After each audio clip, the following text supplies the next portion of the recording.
सार्थ भगवद्गीता अध्याय 4 सार्थ ज्ञानेश्वरी। आजी श्रवणेंद्रिया पाहले, जे येणे गीता निधान देखिले, आता स्वप्नची हेतू कले, साचा सरीसे। आज श्रवणेंद्रियासाठी भाग्याचा दिवस उजाडला, कारण या श्रवणेंद्रियाच्या गीतारूपी अनमोल धनाचा ठेवा पाहिला, जणू काही स्वप्नच खरे व्हावे त्याप्रमाणे आता झाले आहे। आधीची विवेका गोठी, कावरी प्रतिपादी श्रीकृष्ण जगजेठी, आणि भक्त राजू किरीटी पारिसतसे। आधीचे विवेकांची कथा, त्यामध्ये जगजेठी श्रीकृष्ण प्रतिपादन करणारे आणि भक्तराज अर्जुन ऐकणारा होता। जैसा पंचमाला सुगंधो, के परिमळू आता सुस्वादू, तैसा भला झाला विनोदू कथेचा तसा पंचम स्वर सुगंध घन घमाट सुटलेले रुचकर मिष्टान्न हे सर्व एकत्र आल्यावर त्यापासून आनंद प्राप्त होतो, त्याचप्रमाणे तो कथेरूप अलौकिक आनंद प्राप्त होत आहे। कैसी आगळी कधी वाची, जे गंगा जोडली अमृताची, हो का जपात से श्रुती आसी फळाली। या भाग्यांचे श्रेष्ठत्व काय वर्णन करावे, की ज्यामुळे जणू काही अमृताची गंगा श्रोत्याकडे वळली आहे, असे श्रोत्यांनी अनेक जन्मात केलेली तप दप अनुष्ठाने फळाला आली आहेत। आता इंद्रिय जात अवघे, ती श्रवणाचे घर रिघावे, मग संवाद सुख भोगावे गीताख्य हे। आता हे इंद्रिय समुदायाने आपापले विषय सोडवेत आणि एका श्रवणेंद्रियाच्या घरी यावे आणि कृष्ण अर्जुन संवाद रूपी गीतेचे सुख भोगावे। हा अतिशोक्ती प्रसंगे, सांडूनी कथाची ते सांगे, जय श्री कृष्ण अर्जुन दोघे बोलत होते। श्रोते म्हणाले, ज्ञानेश्वरा, हे तुमचे बोलणे पुरे करा आणि श्रीकृष्ण अर्जुन या दोघांमध्ये जो सुसंवाद झाला तो आम्हाला सांगा।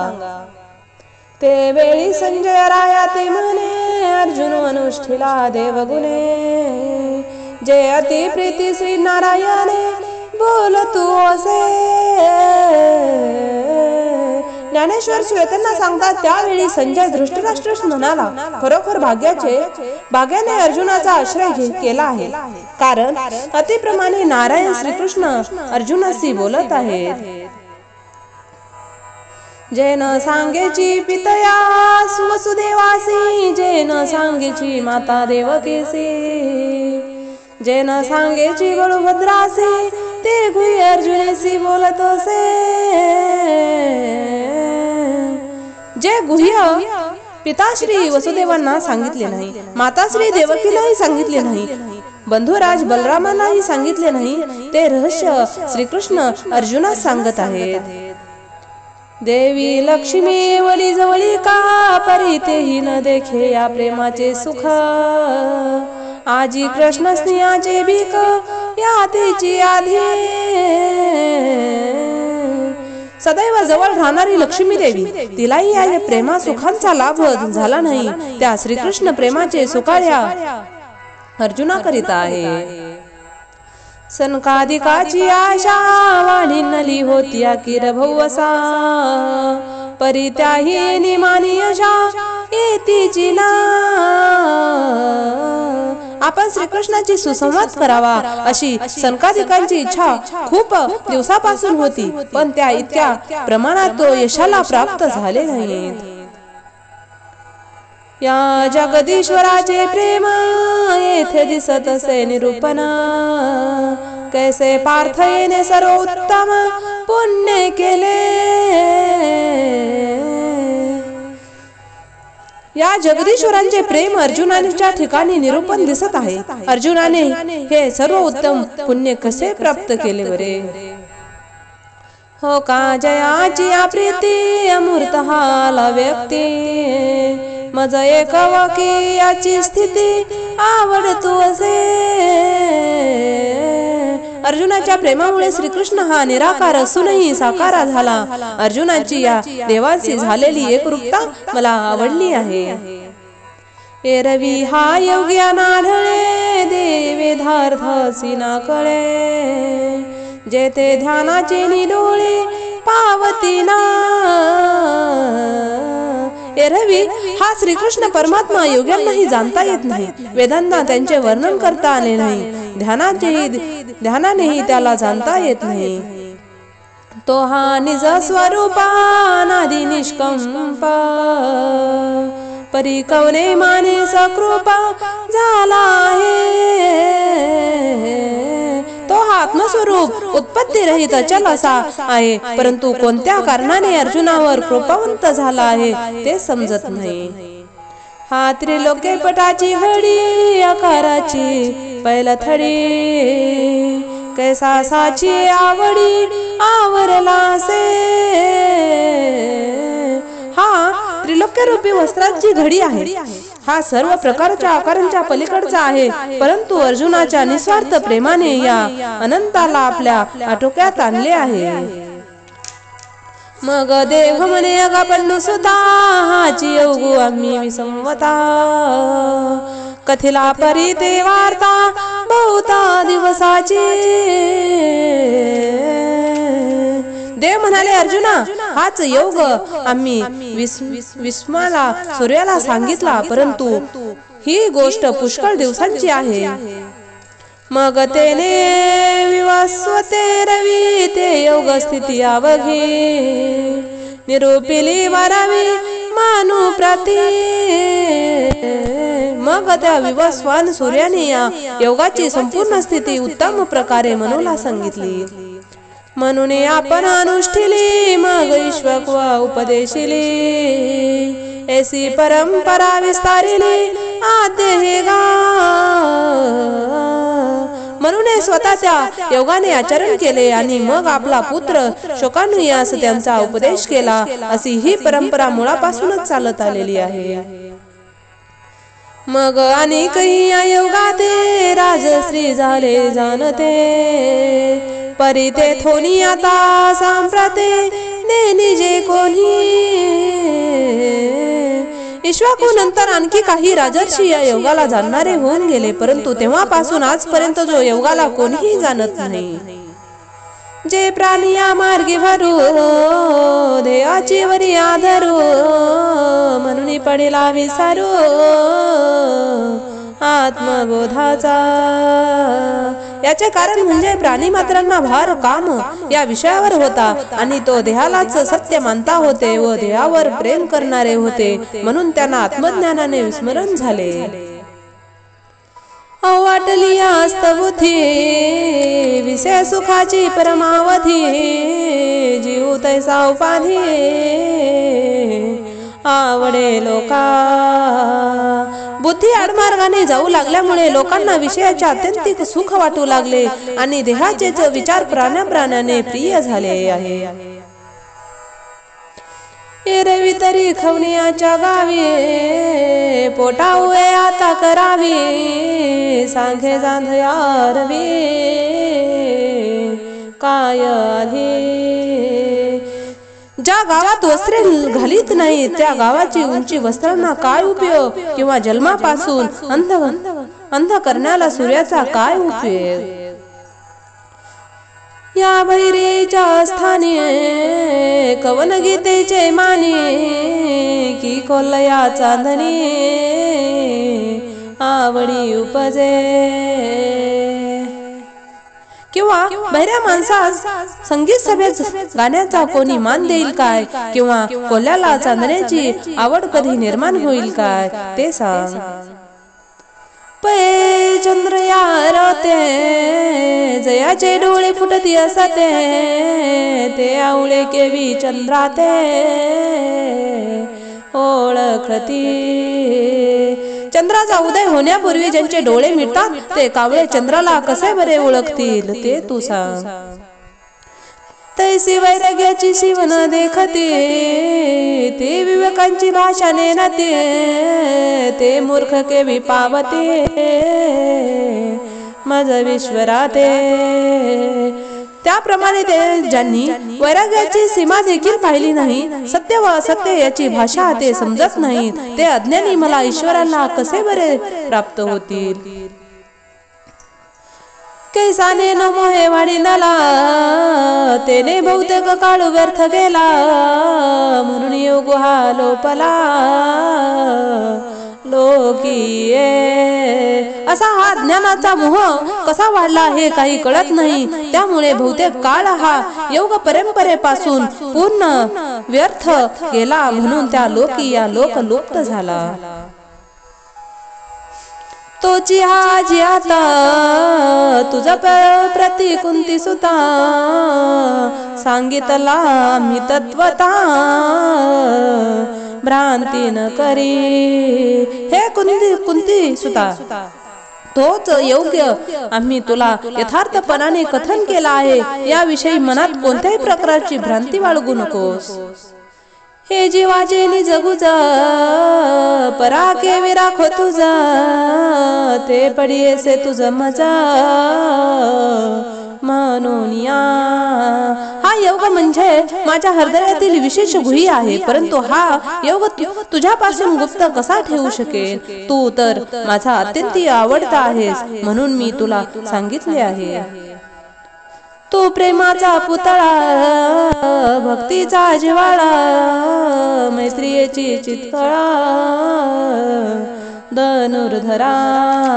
हे अर्जुना, तू जणू काही प्रेमाचा पुतळा आहेस, भक्तीचा जिव्हाळा आहेस, जीवलग मित्र तू स्वरूपी चैतन्याचा अंश आहेस। तू अनुसंगाचा ठाव, आता तुझं काय वंचू जाओ, तरी संग्रामारूढ आहो झालो आम्ही। जरी आम्ही युद्धाला सज्ज झालो आहोत, तरी हे अर्जुना, तुझ्या आणि माझ्या अगदी जवळचा संबंध आहे, त्यामुळे तुझ्यापासून काही लपवून ठेवता येईल काय। तरी नायक हे सांगावे सहावे, गाजा बजाही न धरावे, परी तुझे अज्ञानत्व हरावे लागे आधी। तरी काही काळ या युद्धाचा प्रसंग बाजूला ठेव, आमचे प्रथम कर्तव्य म्हणजे तुझे अज्ञान दूर केले पाहिजे, असे श्रीकृष्ण म्हणाले। तव अर्जुन मने हरिये, माया पुलेच स्नेह करिये, येथे विस्मय काय अवधारी कृपानिधी। त्यावेळी अर्जुन म्हणाला, हे कृपानिधी श्रीहरी, हे श्रीकृष्णा, आई आपल्या मुलावर प्रेम करते, यात आश्चर्य ते काय आहे। तू संसार श्रोत्याची सावली, अनाथ जीवांची माऊली, अमुते किर प्रसवली तुझीच कृपा। आणि तू हा संसार श्रमाने दमलेल्या जीवांची सावली आहेस, अनाथ जीवांची माता आहेस, आणि खरोखर तुझ्याच कृपेने वर्षानुवर्ष आमचा जन्म झाला आहे।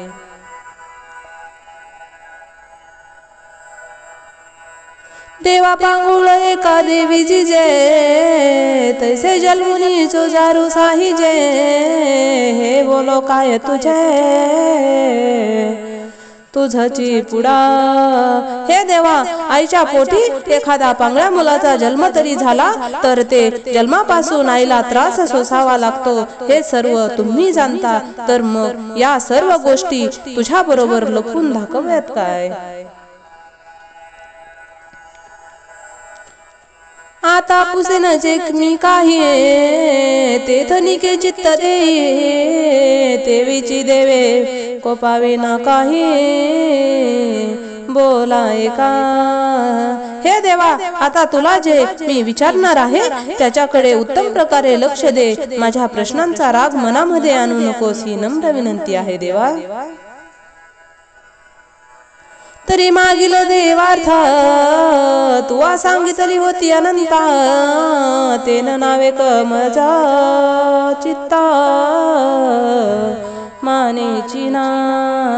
हे हे अनंता, हे श्रीकृष्णा, तू पूर्वीचा इतिहास मला सांगितलास ते क्षणभर माझ्या मनाला पटत नाही.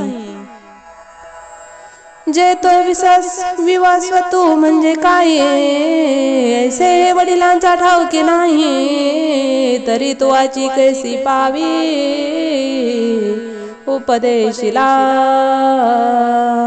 विश्ववान म्हणजे कोण याची आई वडिलांना देखील कल्पना नाही, तर मग तू त्याचा उपदेश केलास ते कसे बरे शक्य आहे. तो ऐकी जे बहुता काळाचा, आणि तू तव श्रीकृष्ण सापेचा, म्हणून तू ये मातुचा विसंवादो.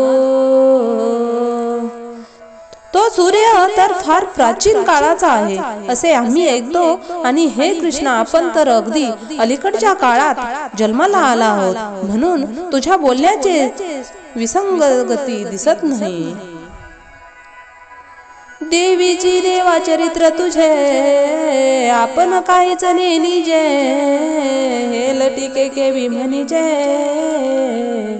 एकी हेळा. हे देवा, तुझे चरित्र आम्हास काही कळत नाही, तर मग आपण जे बोलता ते खोटे आहे असे एकदम कसे म्हणावे.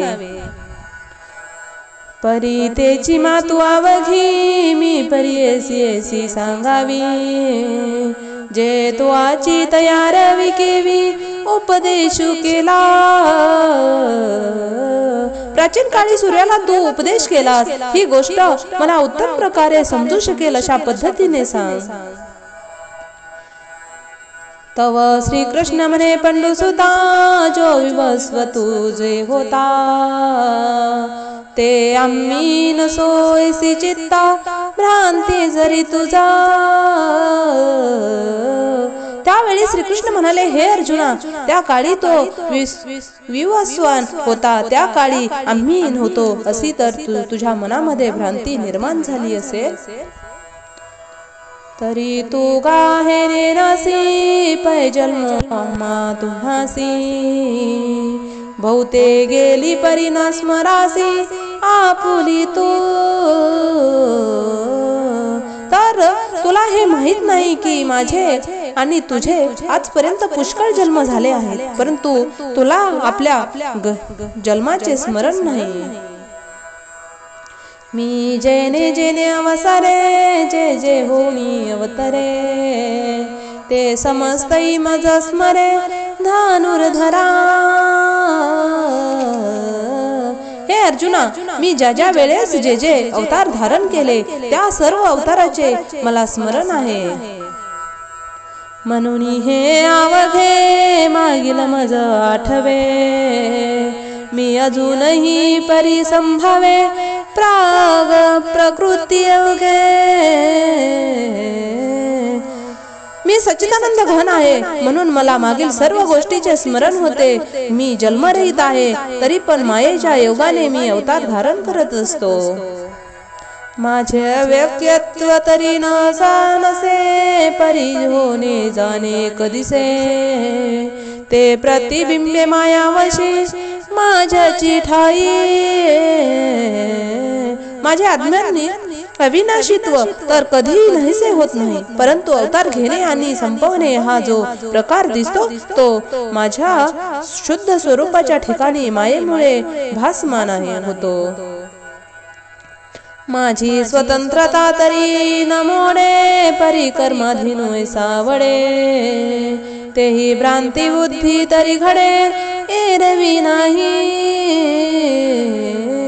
माझे स्वातंत्र्य तर कधीही नष्ट होत नाही, मी कर्माच्या अधीन आहे असे दिसते ते भ्रांतीमुळे होय, परंतु खरोखर तसे काही नाही.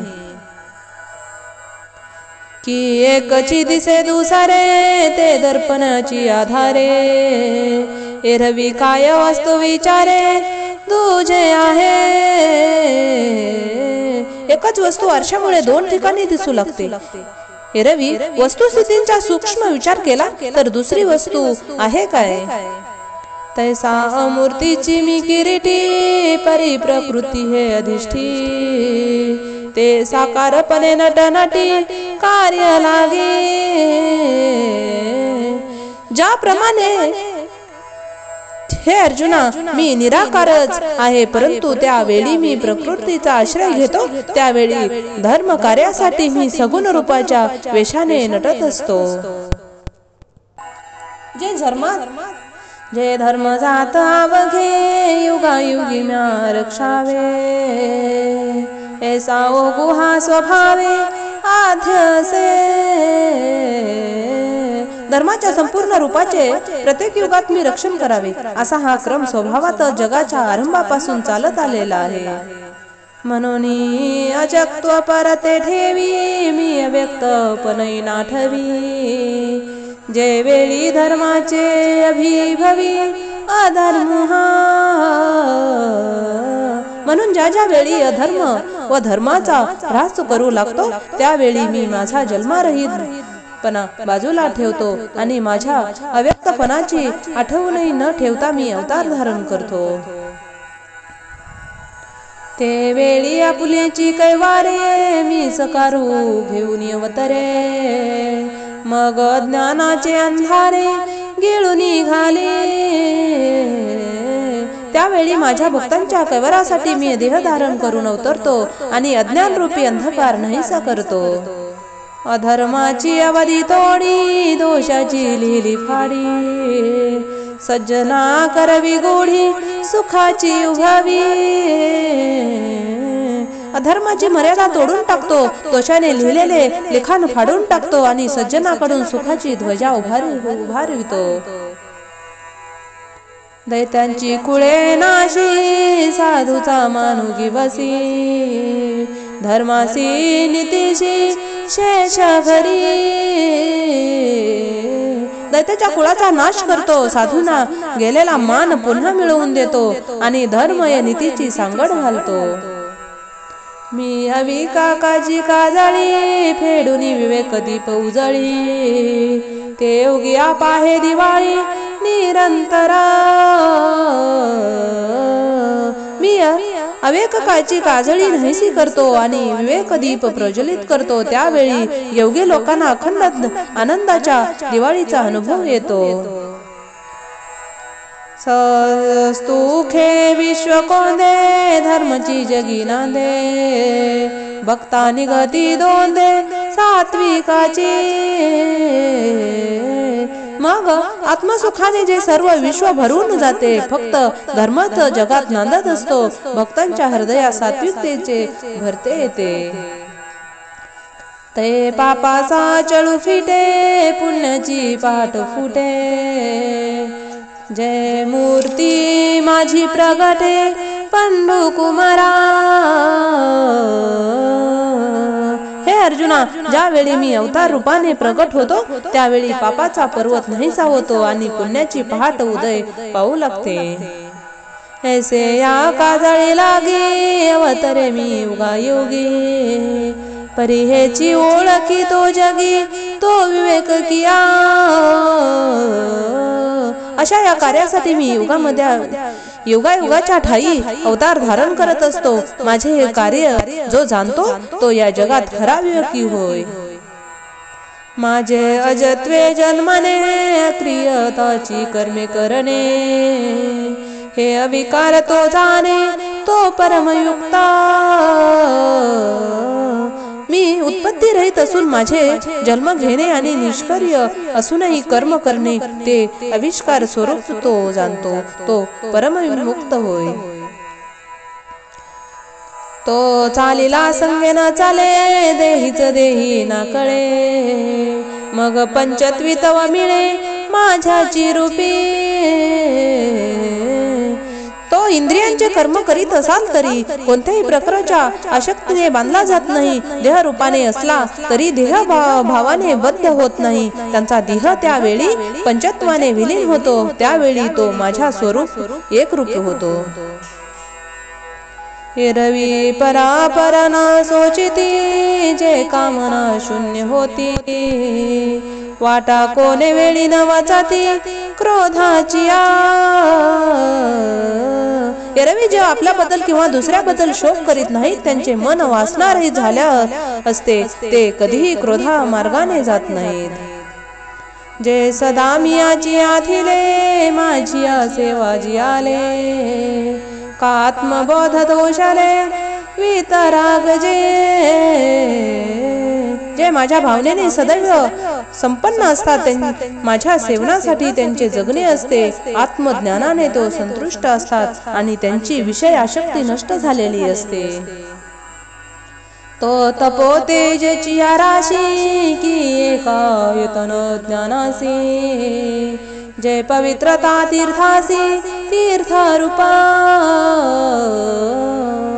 जे तपरूपी तेजाच्या राशी आहेत ते ज्ञानाने एकमेव ठिकाण आहे तो तीर्थांना देखील पवित्र करणारे तीर्थरूपच आहे ते मथा वास जे आले मी तेची ते होऊन ठेले जे मज तया उरले पदरू नाही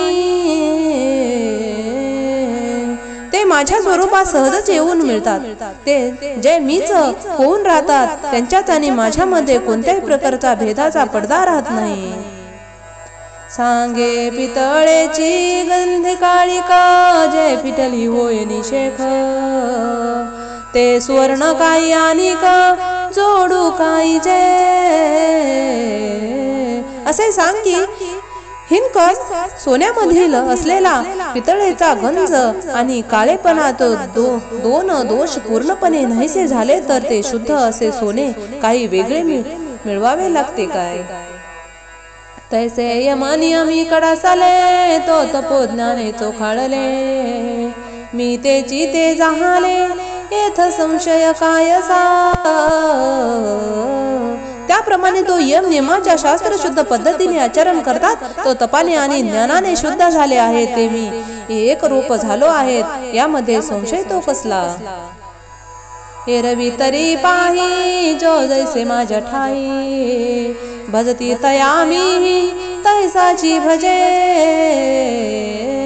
एरवी असे पहा की जो लोक माझे अनन्य भावाने तशी भक्ती करतात त्याचप्रमाणे मीही त्यांच्यावर प्रेम करत असतो देखे मनुष्य जात सखळ हे स्वभावता भजनशील झाले असे केवळ माझ्याची ठाई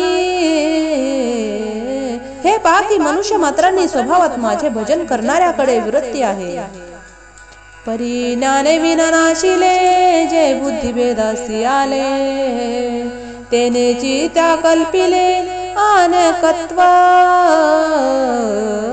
परंतु ज्ञान नसल्यामुळे बुद्धीच्या ठिकाणी अनेक भेद निर्माण होतात आणि वास्तविक मी जो एक आहे त्या माझ्या ठिकाणी अनेकत्व ची कल्पना करतात म्हणून या भेदी भेद देखिती या नाम्य नामे ठेविती देवी देवो म्हणती आचर्चाते अभेदांच्या ठिकाणी अनेक प्रकारचे भेद पाहतात मी नामरहित असताना मला अनेक प्रकारांची नावे देतात मी चर्चेचा विषय नसतानाही मला देव देवी म्हणतात जय सर्वत्र सदा समा तेथे विभाग अध्योत्तम मती वंश संभ्रम विवाचिती मी सर्वत्र सदैव सम प्रमाणात असतात भेद बुद्धीने संभ्रमित झालेले लोक हा उत्तम अधम असा भेदभाव पाहतात मग नाना हेतु प्रकारे थे जित उपचारे मानली देवांतरे उपासिती मग नाना प्रकारचे हेतू मनामध्ये धरून आपण मानलेल्या विविध देव देवतांची योग्य उपचारांनी उपासना करतात येथ जे जे अपेक्षी जे ते तैसेची पावती समस्त परी तो कर्मफळ निश्चिता ओळख तू त्या उपासकांच्या अंतःकरणात जो फळांची अपेक्षा असते ते फळे त्यांना प्राप्त होतात परंतु मी त्यांनी केलेली कर्माची फळे आहेत ते तू निश्चित पूर्वक जाण वाचुनी देते घेते आणि निभ्रांत नाही सय्यक येथ कर्माचे फळ सूचक मनुष्य लोकी खरे पाता देणारा आणि घेणारा कर्माशिवाय दुसरा कोणीही असून या मनुष्य लोकात कर्मापासून फलप्राप्ती होते जैसे क्षत्र ते पेरीचे ते वाचुनी आनन निपजे का पाहिजे तैसी देखीजे दर्पणाधारे शेतामध्ये आपण जो पेरतो तेच उगवत असते, त्याशिवाय दुसरे काही उगवत नाही. अथवा आरशात जे पाहावे तेच आरशात उपाधीमुळे दिसत असते. नातडी कडे यात वाटी तैसा फुलाची बोलू किरीटी पडी साधू घेऊन उठी निमित्त योग्या. पर्वतांच्या कड्यावर तळाशी आपण जो मोठ्याने बोलतो त्याच त्या कोड्यांचाच निमित्त मात्राने बोलण्याचा प्रतिध्वनी निर्माण होत असतो. रामकृष्ण हरी.